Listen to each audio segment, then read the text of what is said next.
गोटे नुआ भिडियो समस्त को स्वागत। यही भिडियो आम ओटीटी एग्जाम 2025 किसी सोशल साइंस क्वेश्चन डिस्कसन करवा। तो जो टीचर मैंने स्पेशल ओटीटी देवाई जाऊँगी ये भिडियो बहुत हेल्पफुल हम।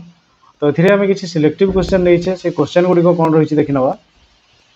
प्रथम क्वेश्चन, निम्नोक्त मध्यरु केउ मानकर क्रम विकास घटी मनुष्य सृष्टि होती? नृबानर ना गिबन ना ओरांगओटांग ना गोरिला? तेरे कौ मानकर क्रम विकास घटी मनुष्य सृष्टि होती? तो से माने पाखापाखि मनुष्य टाइप रो माने ना नृबानर ऑप्शन ए हो राइट आंसर। यापर 2 नंबर, निम्नोक्त मानक मध्यरु केउ माने नृबानर अटंती? ए सिपांजी ना गोरिला ना ओरांगओटांग ना एमानक मध्यरु केही नुह?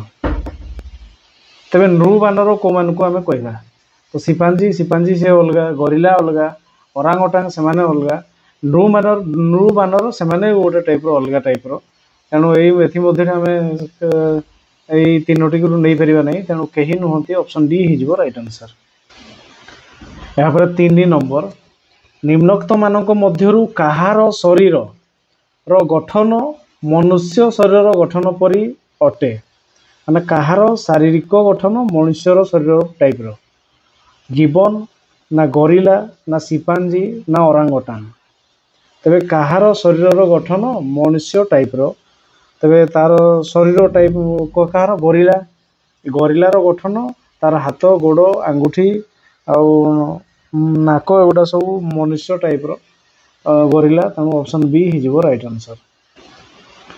यापर 4 नंबर, वैज्ञानिक मानक मत अनुजाई आज को केते वर्ष पूर्वे मनुष्य सृष्टि होइथिले? तबे वैज्ञानिक मानक मत अनुजाई केते वर्ष पूर्वे मनुष्यर सृष्टि बोली कह जायछि? 20 लाख वर्ष पूर्वे ना 18 लाख वर्ष पूर्वे ना 15 लाख वर्ष पूर्वे ना 12 लाख वर्ष पूर्वे? तेबे केबे मनुष्य सृष्टि होइथिबे बोली अनुमान करा जाय? तो ताहा हिजो कोन 15 लाख वर्ष पूर्वे। 15 लाख ऑप्शन सी हो राइट आंसर। यापर 5 नंबर, इतिहास होउची अतीतर मनुष्य मानकर कार्यकलापर वैज्ञानिक विश्लेषण। ए कथारे किए कहिथिले? हेरोडोटस ना थुसिडाइडिस ना लिवी ना टासिटस? तेबे इतिहास होउची अतीतर मनुष्य मानकर कार्यकलापर वैज्ञानिक विश्लेषण। यही कथाटी कही व्यक्ति होउचंदी हेरोडोटस, जहां कि आम इतिहास जनक बोली कही था। इतिहास जनक हेरोडोटस। ऑप्शन ए हो राइट आंसर। यापर 6 नंबर, इतिहास पढ़िबा द्वारा आम्भे निम्नोक्त केउ विषय रे धारणा पाई न थाउ?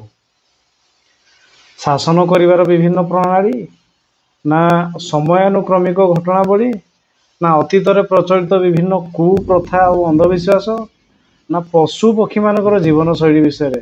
तेबे इतिहास पढ़िबा द्वारा आम कौन पाई थाउ कौन न पाई थाउ एथिरे आम बाछिया पड़ो कोटा पाई न थाउ। तो जदि आम देखा इतिहास तो आम शासन करिवार विभिन्न प्रणाली आम जानिबा, समयानुक्रमिक घटनावली भी जानिबा, आउ कुप्रथा अंधविश्वास एगुड़ा सब जानिबा। किंतु पशु पक्षी मानकर जीवन शैली पढ़िबा जानिबा आम इतिहास पढ़ी न थाउ। तांको जीवन शैली पढ़ापी आम अलग पाठ पढ़ापी पड़ो, आमको साइंस आड़ को जावाई पड़ो।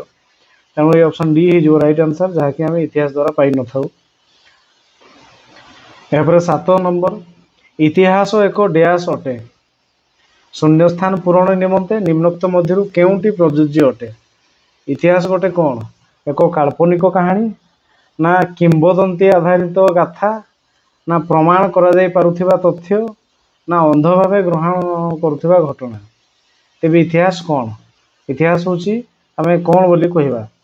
तो यह इतिहास कहानी नुहे, इतिहास किंबदंती आधारित गाथा भी नुहे, अंध भाव ग्रहण करुवा घटना भी नुह, प्रमाण करा जाय पारुथिबा तथ्य जोटा कि आम विभिन्न खनन करी किंबा कौन चित्र किंबा विभिन्न खदित लेखा लिपि एगुड़ा को आम प्रमाण करी तथ्य जो पाइछु से ही हूँ इतिहास। तेणु ऑप्शन सी हो राइट आंसर।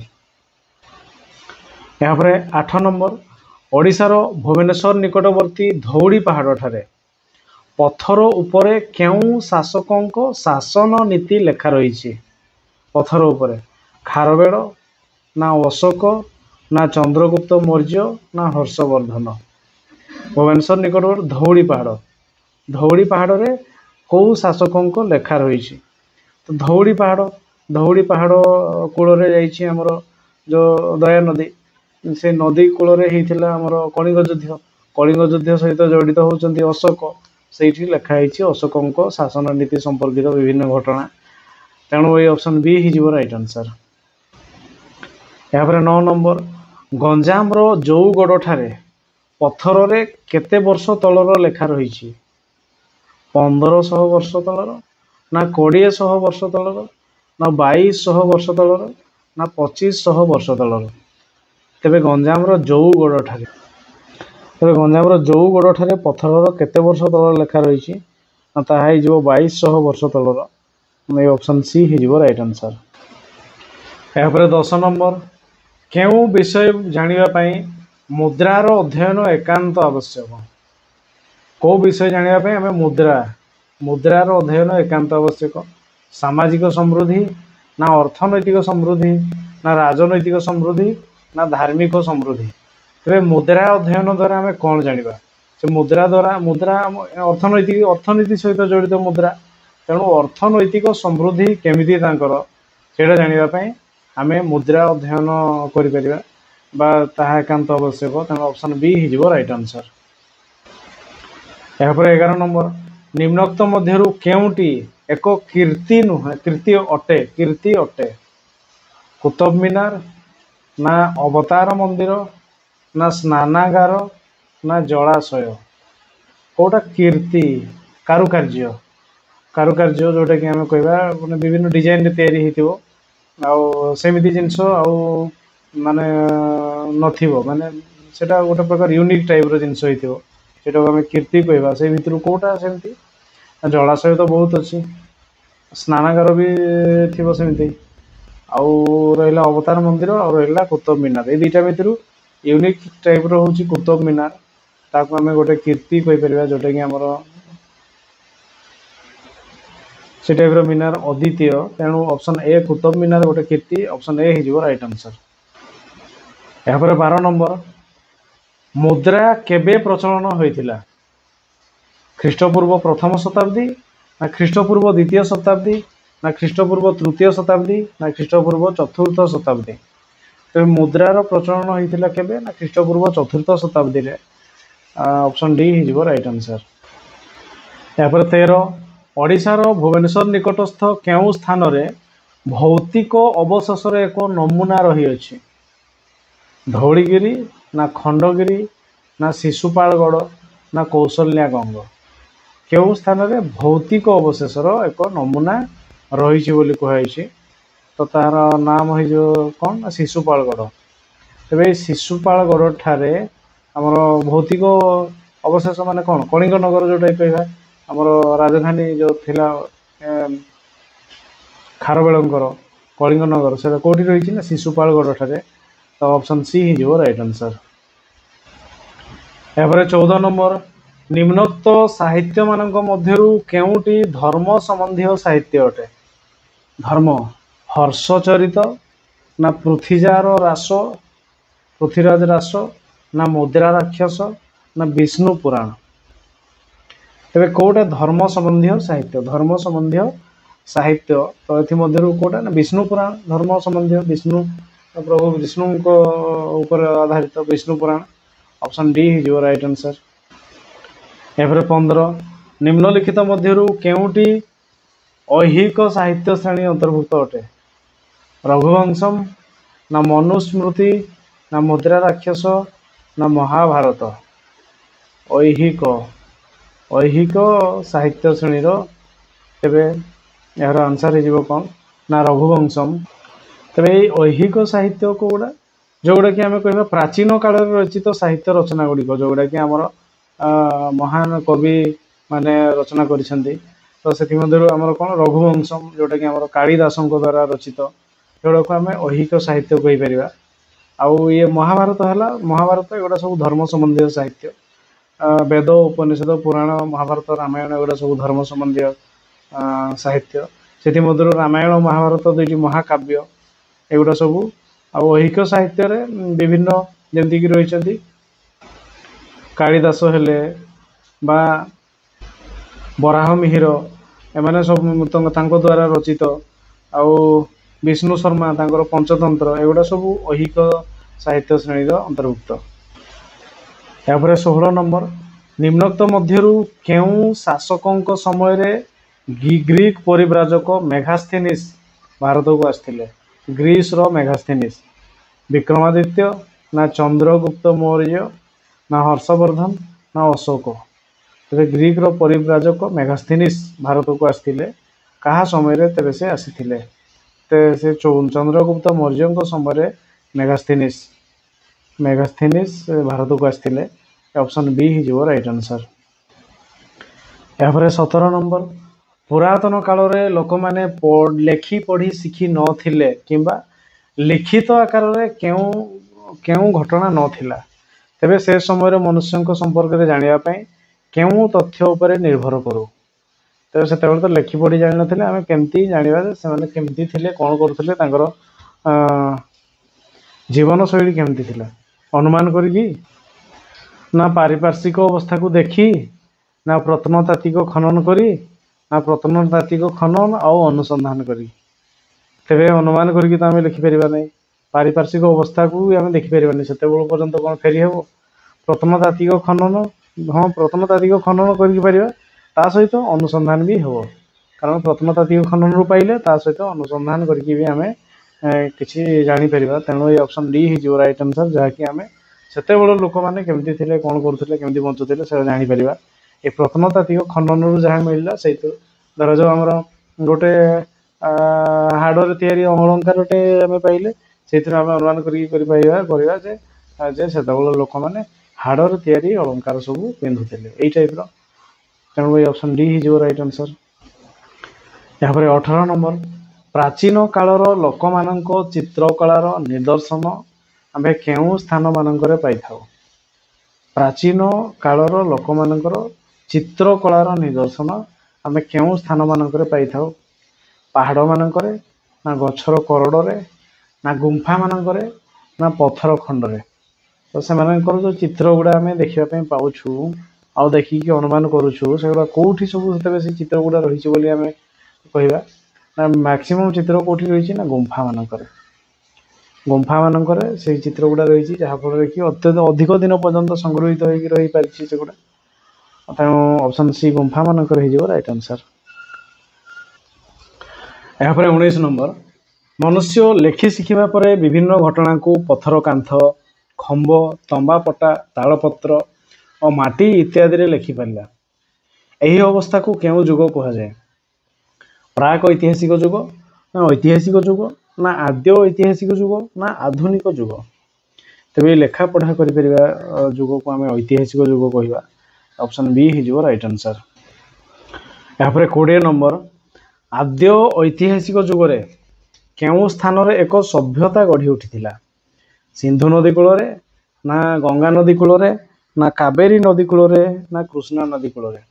तेबे आद्य ऐतिहासिक जुगरे केउ स्थान रे एक सभ्यता गढ़ी उठी तो तार आंसर हो कौन ना सिंधु नदी कूल गढ़ी उठी सिंधु नदी। ऑप्शन ए हो राइट आंसर। यहाँ पर 21 नंबर भारत पृथ्वीर केउ गोलार्धरे अवस्थित? पूर्व ना पश्चिम ना उत्तर ना दक्षिण? भारत उत्तर गोलार्धरे अवस्थित एशिया महादेश उत्तर गोलार्ध।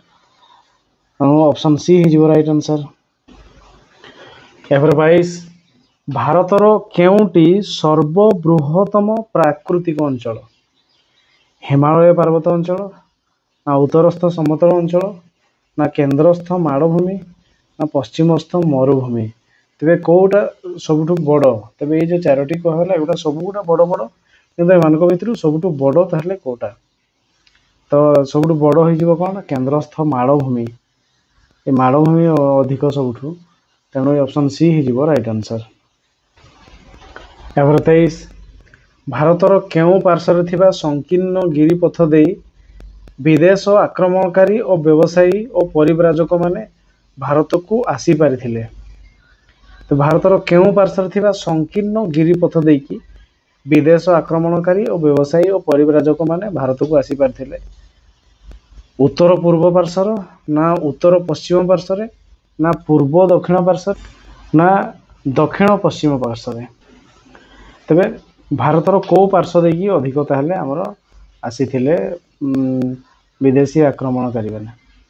विदेशी आक्रमणकारी माने आसीथिले को पार्श्व देकी ना एई आडू एई अफगानिस्तान पाखापाखी एई साइड रु बेसी आसीथिले। सेटा हिजो कोन ना ए जो उत्तर ये हिजो पश्चिम ये उत्तर पश्चिम दिगरु अधिक आसीथिले। तबे से ऑप्शन बी हिजो राइट आंसर कारण एई दिगरे हिमालय विशाल हिमालय पहाड़ एपटे समुद्र एडे समुद्र तेणु यही पार्श्व ही आसते ये हूँ उत्तर पश्चिम अंचल ऑप्शन बी हिजो राइट आंसर। एवरे 24 भारतर पूर्व उपकूल अंचल केउं स्थान को व्यापी जाइछि। पूर्व उपकूल माने हमर ओडिशा उपकूल बंग प्रदेश रु ओडिशा ना गुजरात रु केरल ना ओडिशा रु केरल ना ओडिशा रु तमिलनाडु। तेरे केते पर्यंत पूर्व उपकूल हमर व्यापी छी। तेरे एहर आंसर हिजो कोन ना ओडिशा रु तमिलनाडु केते पर्यंत जाइछि ओडिशा रु तमिलनाडु पर्यंत ऑप्शन डी हिजो राइट आंसर। एहरे 25 नंबर निम्नोक्त नदी मानक मध्यरु केउ नदी भारतर पश्चिम उपकूलस्थ समतल भूमि रे पटु माटी पकाई थाए।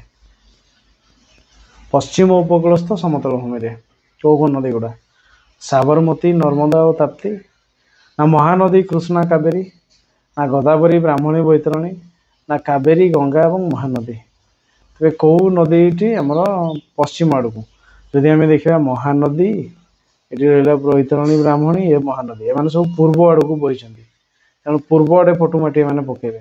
पश्चिम आड़ को किए ना साबरमती नर्मदा और ताप्ती ये तीनोटी नदी पश्चिम भारत में पटुमाटी पकई तेणु ये ऑप्शन ए हो राइट आंसर। यहाँ 26 नंबर निम्नोक्त केउं राजवंश दिल्ली रे सुल्तानी शासन उन्मोचन करथिले।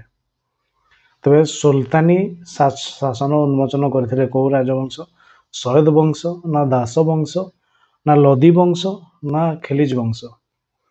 तबे यार आंसर हिजो कोन ना दास वंश ऑप्शन बी हिजो राइट आंसर।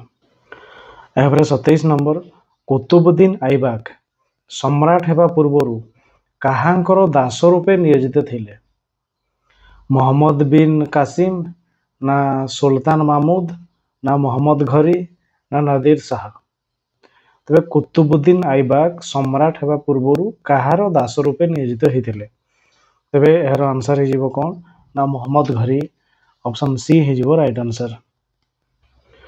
यहाँ 28 नंबर कुतुबुद्दीन ऐबक अजमेर ठारे केउं मस्जिद निर्माण करथिले।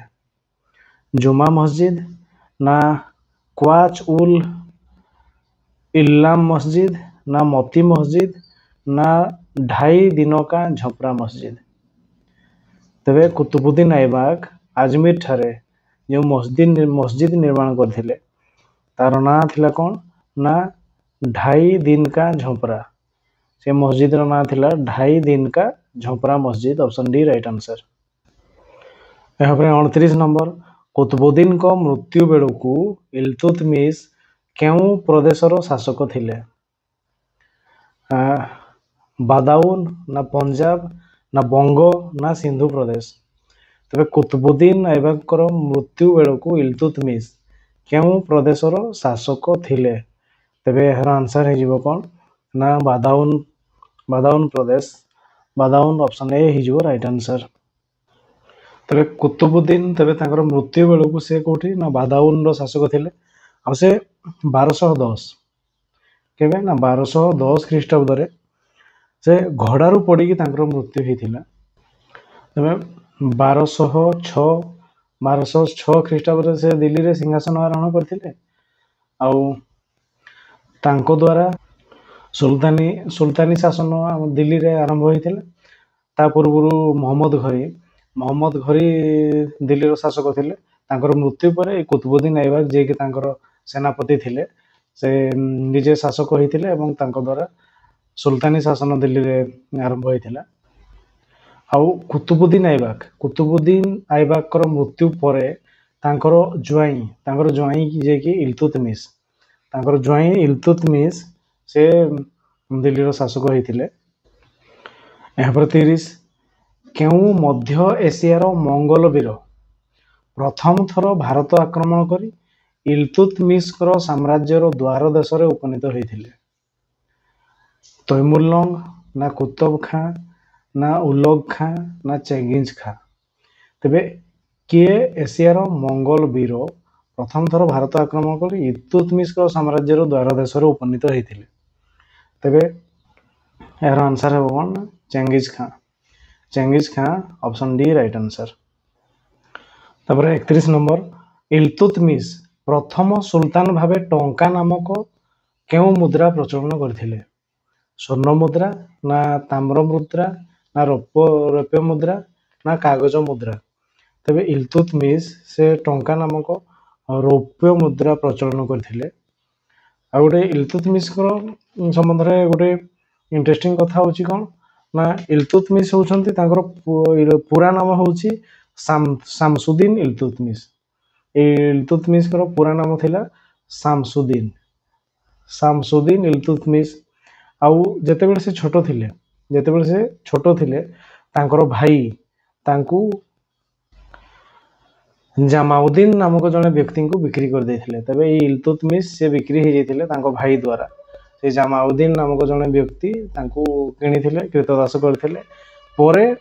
परे से इल्तुतमिश जाइकी पहुंचीथिले कृतदास भावे कहा पाखरे ना कुतुबुद्दीन ऐबक को पाखरे। से कुतुबुद्दीन ऐबक तांकू कृतदास करके रखिथिले। आ से इल्तुतमिश परे राजा ही रौप्य मुद्रा प्रचलन करथिले। से टंका नामक गोटे मुद्रा प्रचलन करथिले। प्रथम सुल्तान भावे से रौप्य मुद्रा प्रचलन करथिले। आ से रौप्य मुद्रा प्रचलन जोगु तांकू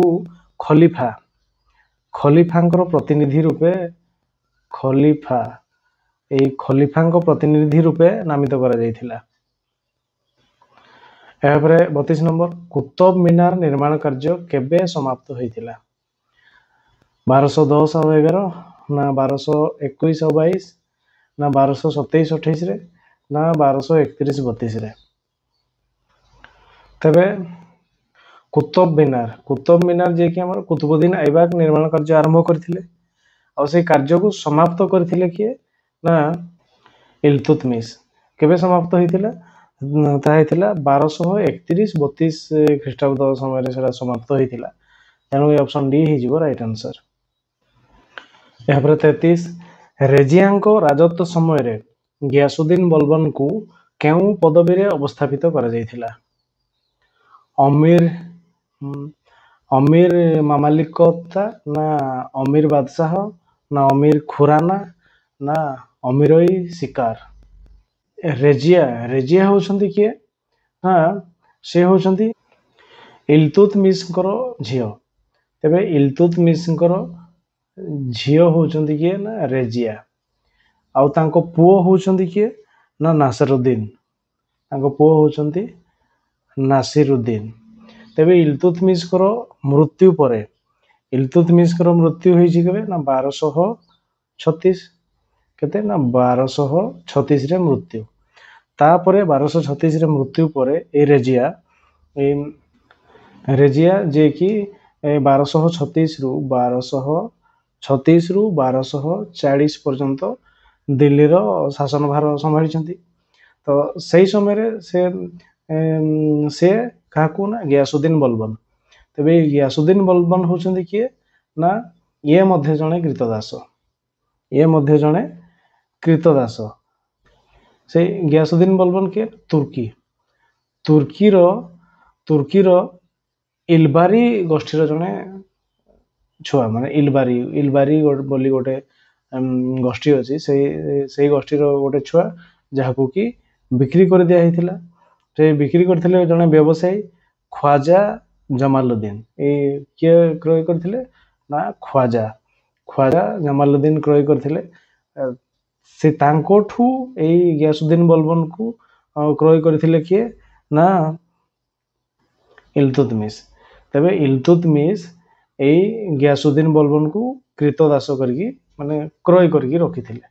ଯେତେବେଳେ ରେଜିଆ ଶାସନ ଭାର ସମ୍ଭାଳିଛନ୍ତି ତ ୟାକୁ ମଧ୍ୟ କିଛି ଦେଇଛନ୍ତି କ'ଣ ନା ଗିୟାସୁଦ୍ଦିନ ବଲବନ ଇଲତୁତମିଶଙ୍କର କ୍ରୀତଦାସ ଆଉ ସେଇ ସମୟରେ ତାଙ୍କର ଦିଟା ଛୁଆ ଆଉ ଗିୟାସୁଦ୍ଦିନ ବଲବନ ମାନେ ତିନି ଜଣ ଯାକ ଏକା ସହିତ ବଢିଛନ୍ତି। ସେଇ ସମୟରେ ବିଭିନ୍ନ ଦାୟିତ୍ୱରେ ରହିଛନ୍ତି। ଗିୟାସୁଦ୍ଦିନ ବଲବନ କୁ ଅମିରଇ ଶିକାର ଗୋଟେ ପଦବୀ ଥିଲା, ସେଇ ପଦବୀରେ ଦେଇଥିଲେ। କୋଉଥିପାଇଁ ନା ସେ ଜଣେ ଭଲ ଶିକାରୀ ଏବଂ ଜଣେ ଭଲ ସେନାଧ୍ୟକ୍ଷ, ଏମିତି ମାନେ ବହୁତ ଭଲ ରାଜନୀତିଜ୍ଞ, ଏମିତି ବହୁତ ଭଲ ବ୍ୟକ୍ତିତ୍ୱର ଅଧିକାରୀ ଥିଲେ।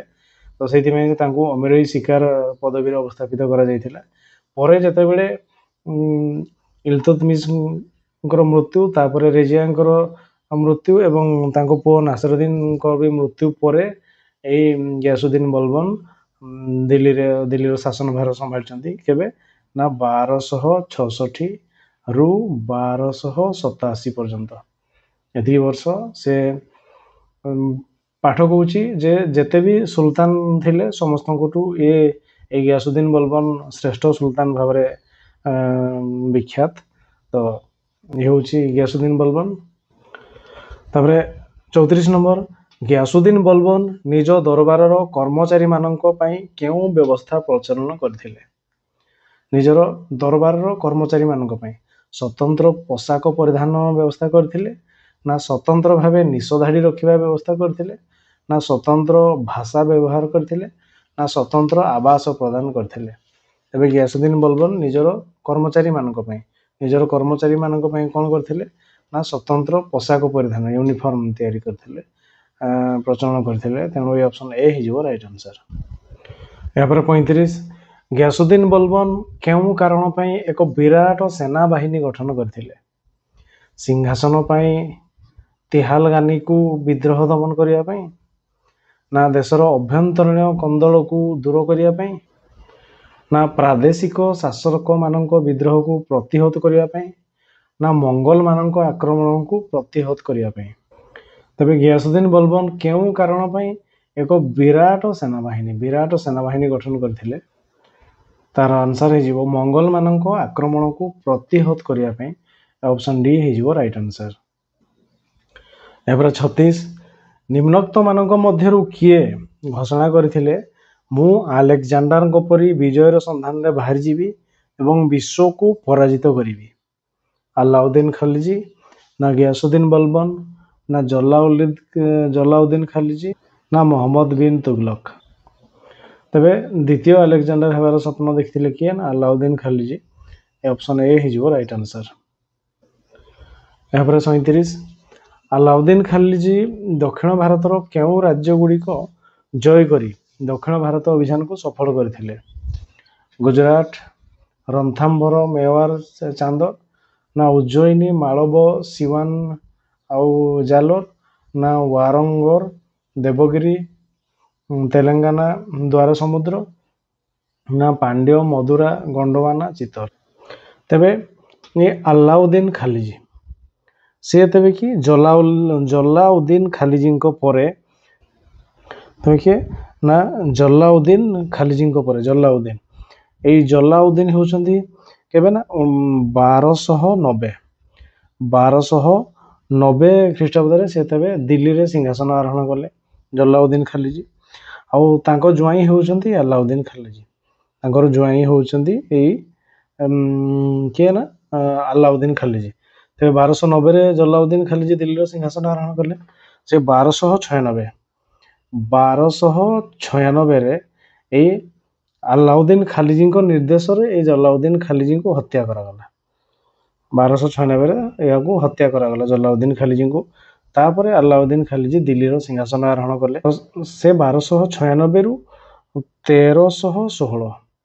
1316 ପର୍ଯ୍ୟନ୍ତ ତେବେ ଦିଲ୍ଲୀରେ ସିଂହାସନ ଆରୋହଣ କରିଥିଲେ।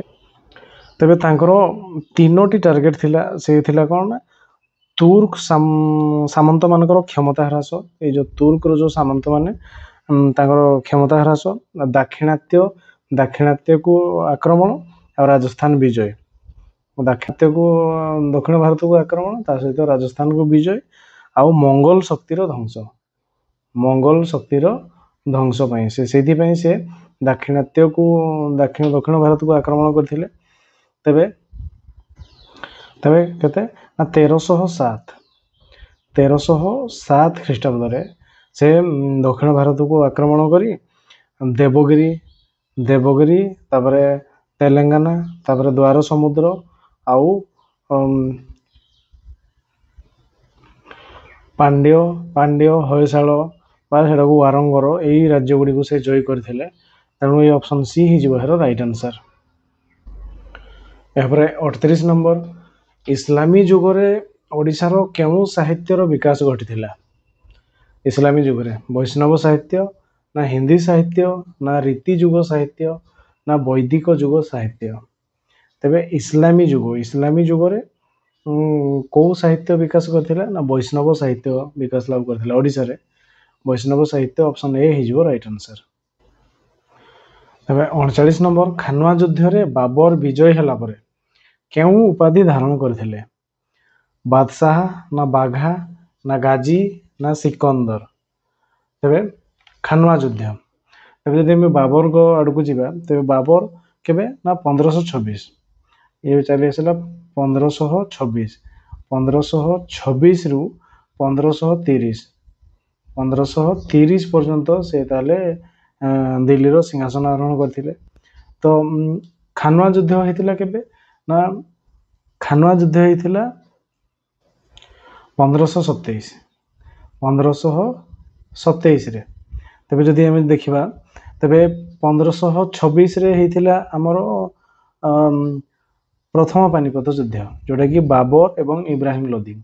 ये 1526 रे होइतिला प्रथम पानीपत युद्ध। तापरे 1526 रे पानीपत युद्ध रे होइतिला कहा ना बाबर एवं इब्राहिम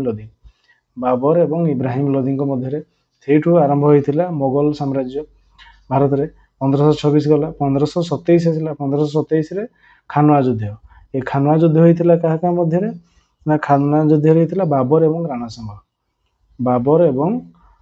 संघ। ये बाबर एवं राणा संघ को मध्य रे थिला।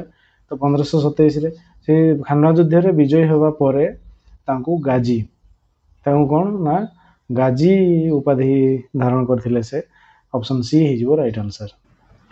यापर 40 बाबर जने दक्ष सम्राट थिले सत किंतु केउ दिगरे तांकर अपारगत रहितिला। दक्ष प्रशासक ना दक्ष कूटनीतिज्ञ ना आईन प्रणयन ना दृढ़ सेनाध्यक्ष। तेबे तेबे बाबर को जदि हमें देखिबा बाबर से जने दक्ष सम्राट थिले से बहुत युद्ध करके से दृढ़ सेनाध्यक्ष एगुड़ा सब थिले किंतु शासक हिसाब रे से भल प्रशासक भाव में भल नथिले। तेणु ये ऑप्शन ए ही जीवो राइट आंसर। यापर 41 शेर शाह केउ नाम रे जनाशुना थिले। फरीद ना फरिसा ना फगुसा ना फरदुसी। तो शेर शाह केउ नाम रे जनाशुना थिले। तबे तांको फरीद नाम रे जनाशुना थिले। ऑप्शन ए ही जीवो राइट आंसर। यापर 42 शेर शाह बंग राज्य आक्रमण करने समय रे बंगलार शासक महमूद शाह तांको सहित संधि करी केते अर्थ प्रदान करथिले। 10 लाख स्वर्ण मुद्रा ना 12 लाख स्वर्ण मुद्रा ना 13 लाख स्वर्ण मुद्रा ना 15 लाख स्वर्ण मुद्रा। तेबे शेर शाह बंग राज्य आक्रमण करने समय रे बंगलार शासक महमूद शाह तांको सहित संधि करी केते अर्थ प्रदान करथिले। तेबे यार आंसर हो जीवो कोन 13 लाख स्वर्ण मुद्रा। तो ये महमूद शाह शेर शाह को 13 लाख स्वर्ण मुद्रा देथिले। ऑप्शन सी हो जीवो राइट आंसर। यहाँ पर 43 शेर शाह को केंद्र शासन नीति केउ वंशर शासन नीति सहित समान थिला। दास वंश ना गंग वंश ना तगलक वंश ना लोधी वंश। शेर शाह को केंद्र शासन नीति तेबे का सहित मैच करथिला। तेबे यार आंसर हो जीवो कोन ना तगलक वंश सहित तगलक वंश। ऑप्शन सी हो जीवो राइट आंसर। यहाँ पर 44 हुमायून को मृत्यु परे अकबर केउ स्थान रे सम्राट रूपे अभिषिक्त होइथिले। ଅମରକୋଟ ରାଜପ୍ରସାଦ, ନା ପଞ୍ଜାବର କର୍ଣ୍ଣେଲ, ନା ରାଜସ୍ଥାନର ମେୱାର, ନା ମଧ୍ୟପ୍ରଦେଶର ଗଣ୍ଡୱାନା। ତେବେ ହୁମାୟୁନଙ୍କ ମୃତ୍ୟୁ ବେଳକୁ ଆକବର ସେ କୋଉଠିକାର ସମ୍ରାଟ ରୂପେ ଅଭିଷିକ୍ତ ହୋଇଥିଲେ? ତେବେ ହୁମାୟୁନ ଥିଲେ ଆକବରଙ୍କର ପିତା। ହୁମାୟୁନ ତେବେ 1530 ରୁ 1556 ଖ୍ରୀଷ୍ଟାବ୍ଦ ପର୍ଯ୍ୟନ୍ତ ତେବେ ଭାରତର ଶାସକ ଥିଲେ। କିନ୍ତୁ ଯଦି ଦେଖିବା 1540 ରୁ ଏଇ 1555 ପିରିୟଡଟି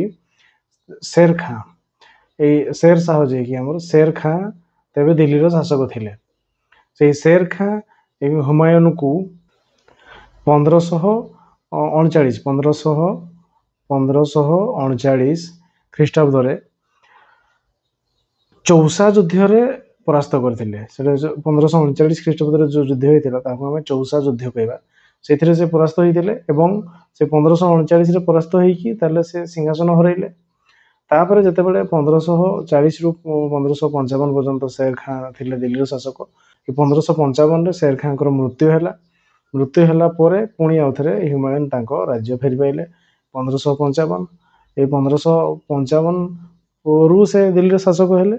କିନ୍ତୁ ଏ 1556 ଖ୍ରୀଷ୍ଟାବ୍ଦରେ ସେ ତାହେଲେ ପ୍ରାର୍ଥନା ସାରିକି ଯେତେବେଳେ ସିଡିରୁ ଓହ୍ଲଉଥିଲେ ସେତେବେଳେ ଖସି ପଡ଼ିଲେ ଏବଂ ତାଙ୍କର ମୃତ୍ୟୁବରଣ ହେଲା। ସେତିକି ବେଳକୁ ଏଇ ତାଙ୍କର 13 ବର୍ଷର ପୁଅ ଆକବର ଯିଏକି ପଞ୍ଜାବରେ ଗଭର୍ଣ୍ଣର ଭାବରେ ଥିଲେ। ପଞ୍ଜାବର ଗଭର୍ଣ୍ଣର ବା ଆମେ ତାଙ୍କୁ କର୍ଣ୍ଣେଲ କହିବା, ଗଭର୍ଣ୍ଣର ଭାବରେ ଥିଲେ। 13 ବର୍ଷ ବୟସରୁ ସେ ସେଠି ଥିଲେ।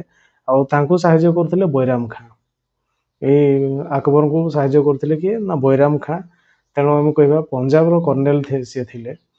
ତେବେ ହୁମାୟୁନଙ୍କ ମୃତ୍ୟୁ ବେଳକୁ ସେ ପଞ୍ଜାବର କର୍ଣ୍ଣେଲ ଥିଲେ। ଏଇ ଅପସନ ବି ହେଇଯିବ ରାଇଟ ଆନ୍ସର।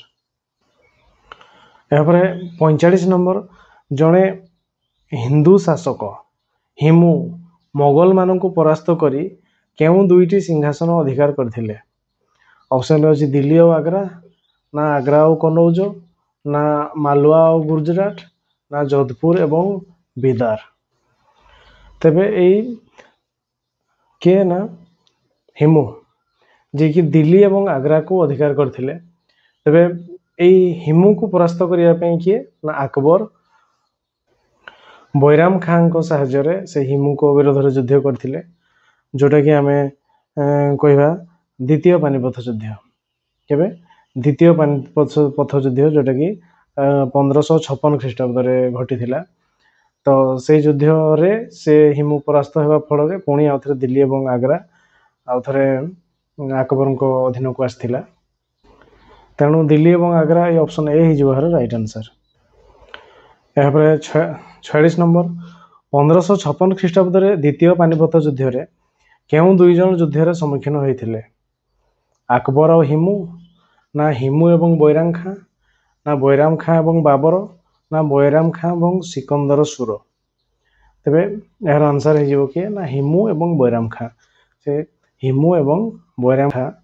ତେବେ ଅପସନ ବି ହେଇଯିବ ରାଇଟ ଆନ୍ସର। ଏ ବୈରାମ ଖାଁ ଥିଲେ ଆକବରଙ୍କର ଅଭିଭାବକ ଆଉ ହିମୁ ଯିଏକି ଅଧିକାର କରି ନେଇଥିଲେ ଦିଲ୍ଲୀ ଆଗ୍ରା, ତାଙ୍କ ମଧ୍ୟରେ ହେଇଥିଲା ଦ୍ୱିତୀୟ ପାନିପଥ ଯୁଦ୍ଧ 1556 ଖ୍ରୀଷ୍ଟାବ୍ଦରେ।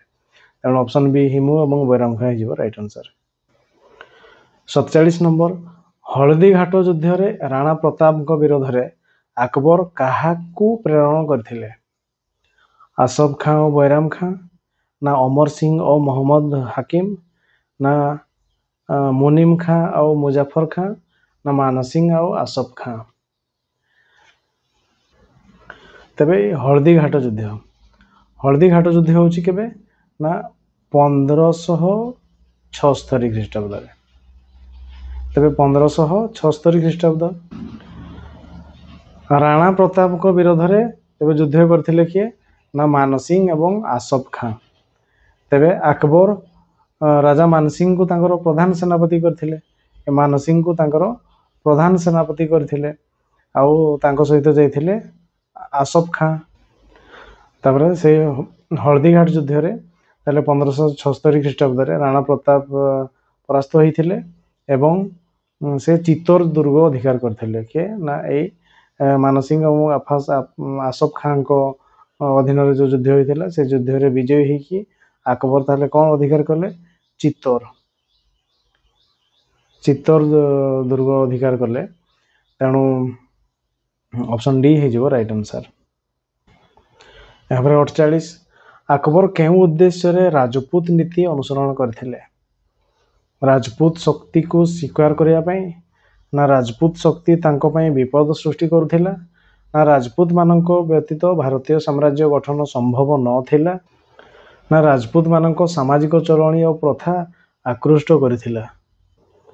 ତେବେ ଆକବର କେଉଁ ଉଦ୍ଦେଶ୍ୟରେ ରାଜପୁତ ନୀତି ଅନୁସରଣ କରିଥିଲେ? ତ ଏହାର ଆନ୍ସର ହେଇଯିବ କ'ଣ? ନା ରାଜପୁତ ମାନଙ୍କ ବ୍ୟତୀତ ଭାରତୀୟ ସାମ୍ରାଜ୍ୟ ଗଠନ ସମ୍ଭବ ନଥିଲା। ଏ ଅପସନ୍ ସି ହେଇଯିବ ରାଇଟ୍ ଆନ୍ସର୍। ଏହାପରେ 49 ଆକବର କେଉଁ ରାଜପୁତ ରମଣୀଙ୍କୁ ବିବାହ କରିଥିଲେ?